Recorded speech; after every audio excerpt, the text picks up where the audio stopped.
What's up everyone, Praful here. Welcome back to an episode of the 915 Daily. Today is Tuesday, 28th of July and today was Nifty's monthly expiry. And yet again, we had a 24,000 pinned expiry and today's expiry was surprisingly silent for a monthly expiry. Yes, throughout the day, there were multiple occasions where the premiums doubled, tripled and halved in span of less than 15 minutes. But the volatility was nowhere close to what one would expect on a monthly expiry. Probably this is one of the very few monthly expiries in the last 1 year where Nifty didn't even move more than 70 to 80 points throughout the day.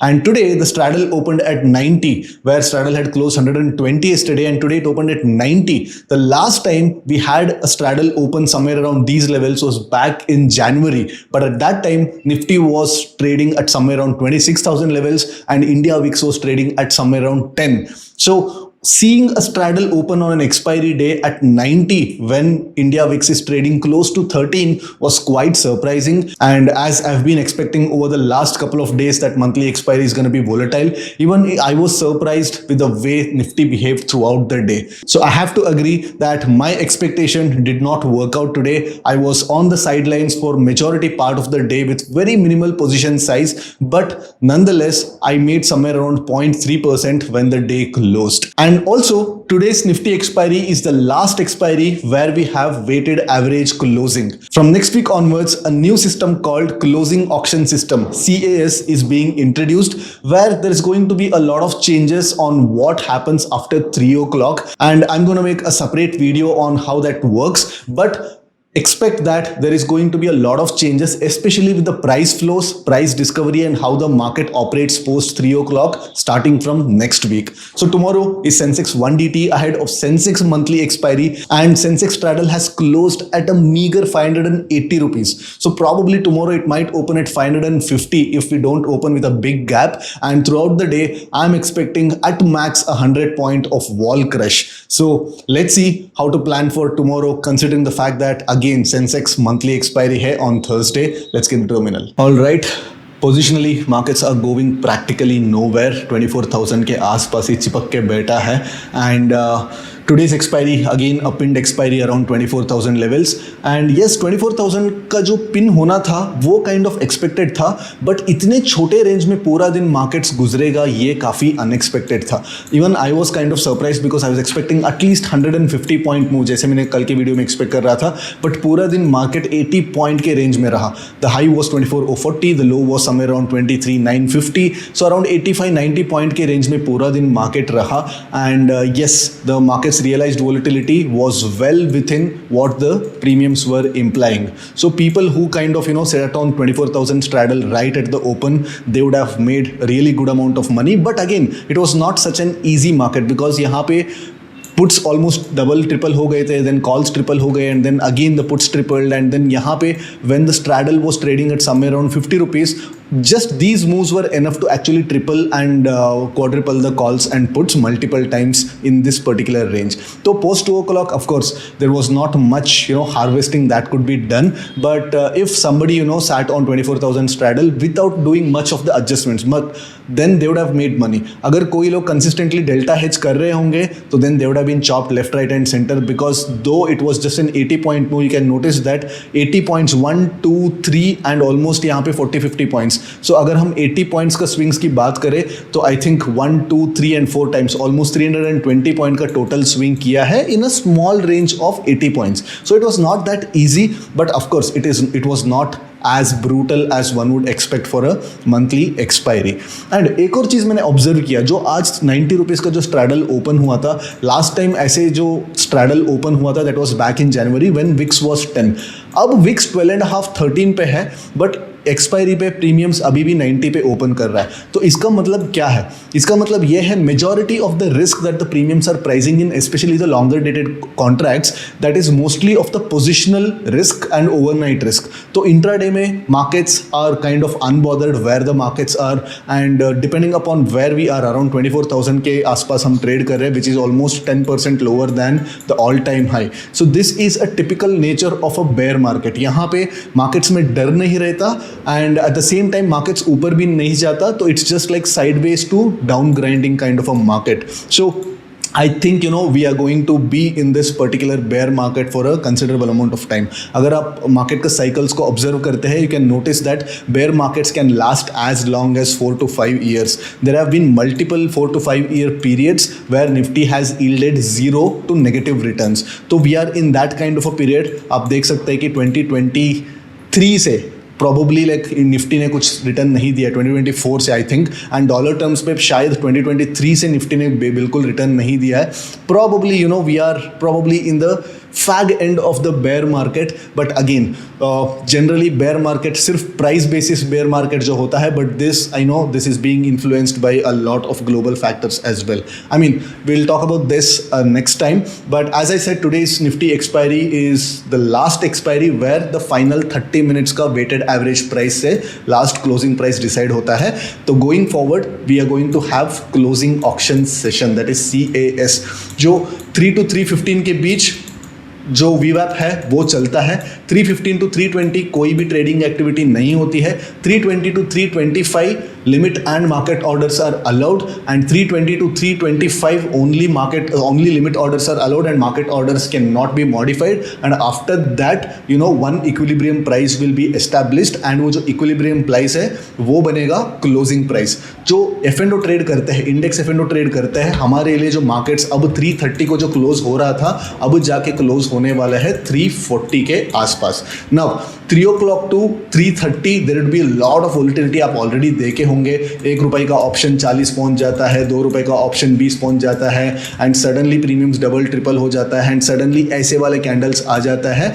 तो now because there is so much of volumes that are coming in post 3 o'clock, now because of the CAS there is going to be a lot of dynamic shift after the next week. Now कैसे dynamic shift होगा, क्या होगा, whether it benefits option writers, whether it benefits option sellers, 315 के आसपास premium कितना रहेगा, because premium तो zero नहीं होने वाला है. तो प्रीमियम क्या रहेगा, तो डर ज़्यादा रहेगा या मार्केट्स में थोड़ा बहुत कॉम्प्लेसेंसी आ जाएगा कि चाहे मार्केट्स कहीं पे भी हो वहीं पे क्लोज हो जाएगा. एक pin kind of equilibrium price decide होगा, क्या होगा, even I'm not sure, because this is the first time this kind of a system is being introduced in the Indian markets. Yes, New York Stock Exchange पे, London Stock Exchange पे बहुत सालों से ऐसे चीज़ चल रहा है, but we have to wait and watch how the price flows are affected. तो जैसे जैसे expiries play out होगा तो I'll be giving you the inputs on what is happening, because like I trade that post 3 o'clock move very closely, काफ़ी close तरीके से मैं trade करता हूँ पोस्ट 3 o'clock. तो what ever my findings are I am gonna share it with you guys. ठीक है. So tomorrow let me add the straddle chart here. So tomorrow it is Sensex 1DT ahead of Sensex monthly expiry, and Sensex का straddle जो है 580 rupees पे जो close हुआ है, and tomorrow probably 550 पे ओपन होगा, and maximum 100 पॉइंट का वॉल क्रश मिलने वाला है. Again, I am not of the opinion that delta neutral trades should be taken tomorrow, but of course directional trades हम definitely ले सकते हैं. And looking at how the markets are behaving, you can notice that last 2 दिन से markets एक consolidation that to higher level पे consolidate कर रहा है. तो tomorrow we can trade both the breakout and breakdown of this particular consolidation range. ठीक है. जिस हिसाब से प्रीमियम क्लोज हुआ है, I am not expecting any big gap up और gap down tomorrow until unless अपना ट्रम्प साहब है कुछ सरप्राइज बॉम्ब गिराता है. But until unless that happens we will be seeing an open somewhere between this range. तो यहाँ पे हम लोग ये कर सकते हैं कि अगर मार्केट्स गैप डाउन खुला एंड देन मार्केट्स ऊपर आना शुरू कर दिया, तो देन यहाँ से हम लोग एक मीन रिवर्शन ट्रेड ले सकता है. But let's say market gap up, थोड़ा बहुत गैप अप खुल के लेट्स से इसके ऊपर ओपन होके यहाँ पे मार्केट आता है, तो then expect some amount of breakout. Because expiry था, आज एक्सपायरी के दिन भी मार्केट्स एग्जैक्टली 24,000 के आसपास ही क्लोज दिया है. तो probably market is waiting for the new series to start to actually make a move. I am not sure, but tomorrow we should be ideally trading this breakout. तो अगर markets में let's say 580 rupees का जो straddle आज close हुआ है, let's consider 500 rupees tomorrow, तो कम से कम मार्केट्स में 400 पॉइंट का इंट्राडे मूवमेंट नहीं आता है, उसके पहले हम मीन रिवर्शन नहीं लेना चाहिए. सो मान लो कि मार्केट 76,800 पे आज क्लोज दिया है and the high is 77,000. So this is just 200 points, right. तो मार्केट्स अगर इस सिर्फ 200 पॉइंट्स क्रॉस करके यहाँ पे आता है, तो आई am not interested in taking a mean reversion trade. I'd rather wait for a breakout and a retest. तो retest पे मैं you know I want to go long, तो मेरा रिस्क है थोड़ा कम हो जाएगा. बट लेट्स से मार्केट यहाँ पे ओपन होता है, यहाँ पे ओपन होता है एंड फर्स्ट 5 मिनट का कैंडल ग्रीन कैंडल बन जाता है and then market starts to travel all the way from here. तो यहाँ पे आप देख सकते हैं कि 76,600 है एंड दिस इज 77,000. तो यहाँ पे मार्केट ऑलरेडी 400 पॉइंट्स ट्रैवल कर चुका होता है and while the straddle is pricing 500 points, तो 400 पॉइंट्स के आसपास मैं एक मीन रिवर्शन ट्रेड लेने के लिए मैं कॉन्फिडेंट रहूंगा. Because when the straddle itself is priced 500 points, that too on a 1DT, 400 points होने के बाद generally 1 sigma kind of a move usually market कर देता है एंड उसके बाद generally वहाँ पे थोड़ा जो मोमेंटम है वो फिजल होने का चांसेस ज़्यादा रहता है. And also this is a round number 77,000 round number. यहाँ पे मैं एक अटजमनी कॉल शॉट में कर सकता हूँ if this scenario plays out. But अगर मार्केट आज का क्लोजिंग है 77,800 के ऊपर खुलता है and then it hits the today's high और यस्टरडेज हाई व्हाटएवर, तो then I will be looking out for a breakout and a retest. And मैं डायरेक्टली ब्रेकआउट को ट्रेड नहीं करूंगा, मैं रीटेस्ट पे यहाँ पे मैं लॉन्ग पोजीशन बनाऊंगा so that my risk would be further minimised. ठीक है, similar scene on the put side as well, down side भी similar kind of a scenario बनेगा. लेट्स से मार्केट यहाँ पे थोड़ा बहुत गैप अप खुलता है एंड फर्स्ट कैंडल ही बड़ा वाला रेड कैंडल आ जाता है and then market travels all the way till 76,500.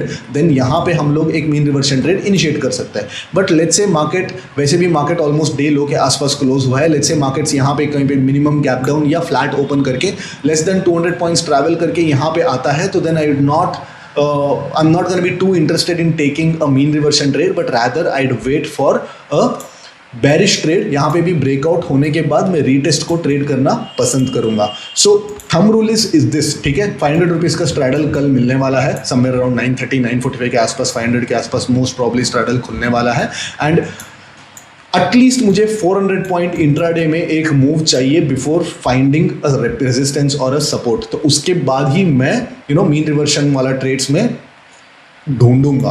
उसके पहले अगर मुझे सपोर्ट या रेजिस्टेंस मिले तो most probably I expect that support और particular resistance to be taken out. So this is the hypothesis for tomorrow. Because यहाँ पे मार्केट खुलता है एंड देन फर्स्ट 10-15 मिनट्स में ही अगर यहाँ पे ब्रेकडाउन हो जाता है देन मार्केट्स के पास ऑलमोस्ट अनदर 400 पॉइंट्स 500 पॉइंट्स का गैप है फिल करने के लिए. तो देन यहाँ पे आप जो पुट्स अगर सेल करते हैं expecting mean reversion here, then there is a good chance that your puts might get stuck and पूरा दिन आपका सिर्फ रिकवरी में चला जाता है. And considering the fact that the walls are extremely low, आपका जो डेल्टा लॉस है वो काफ़ी हैवी होने वाला है एंड आप वॉल क्रश के साथ उस डेल्टा लॉस को कवर नहीं कर सकते. ठीक है, apart from that keep the positions low. Again I am of the opinion इस निफ्टी एक्सपायरी काफ़ी साइलेंट रहा considering the fact that it's a monthly expiry. Yes, मैंने कहा मल्टीपल टाइम ऑप्शन 3, 4, 5 टाइम्स हुए हैं today, but I was expecting at least एक का 10 and एक का 15 kind of a move where the option sellers would take their portfolio SL kind of a day, but it was definitely not the case. So I am again expecting Sensex to be a tricky day. But considering the fact that like अगस्त से थोड़ा बहुत चीज़ें change होने वाला है, I am not sure how the institutions are positioning themselves, how the big prop desk are positioning themselves. So again on Thursday also I might be wrong, it might be a very silent expiry, but as a trader I want to protect my profits whatever I've made. So this month has been going extremely good for me, so I don't want to risk money here. Like last expiry में suddenly मैं 0.6-0.7% का एक loss लेके month को फिर से average बनाना नहीं चाहता. That's the only reason like why I'm being a little defensive on the monthly expiries. ठीक है, let me know in the comments आज का expiry आपका कैसा रहा. And for me I made somewhere around 0.3% today. And yeah, I'll see you after tomorrow's market action. Till then, take care. Bye-bye.